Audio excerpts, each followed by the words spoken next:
ಈಗ ನಮ್ಮ ಜಿಲ್ಲೆಗೆ ಕೃಷ್ಣಾ ನದಿ ನೀರು ಬರಬೇಕು ಅಂತಕ್ಕಂಥದ್ದು ಇವತ್ತು ನಿನ್ನೆಲ್ಲ ಬಹಳ ವರ್ಷಗಳಿಂದ ಇರ್ತಕ್ಕಂಥದ್ದು.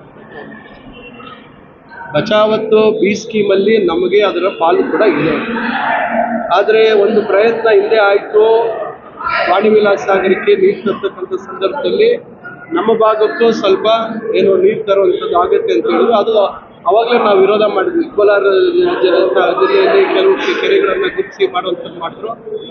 ಅವಾಗ ಒಬ್ಬರು ನಿವೃತ್ತ ಚೀಫ್ ಇಂಜಿನಿಯರ್ ಕೆ.ಸಿ. ರೆಡ್ಡಿ ಅಂತಕ್ಕಂಥದ್ದು. ಆದರೆ ಅದು ಮತ್ತೆ ಅದು ಕಾರ್ಯ ಸಾಧು ಅಲ್ಲ ಅಂತಕ್ಕಂಥದ್ರಿಂದ ವಾಣಿ ವಿಲಾಸ ಸಾಗರಕ್ಕೆ ನೀರು ತುಂಬಿಸುವಂಥದ್ದಕ್ಕೆ ಅದನ್ನ ಭದ್ರಾ ಇದಕ್ಕೆ ಮುಖಾಂತರ ತರುವಂಥದ್ದು ಎಲ್ಲ ಆಗಿದೆ. ಅದರಿಂದ ಇದರಲ್ಲಿ ಈಗ ಪ್ರಯತ್ನಗಳಂತೂ ಆಗಿದ್ದಾವೆ. ಆದರೆ ಇದು ಅಂತಾರಾಜ್ಯದ ಒಂದು ಸಮಸ್ಯೆಗೆ ಇರ್ತಕ್ಕಂಥದ್ದು. ನೋಡೋಣ, ಅವರ ಪ್ರಯತ್ನದ ಭಾಗವಾಗಿ ನಮ್ಮ ಬೆಂಬಲವೂ ಕೂಡ ಇರ್ತದೆ.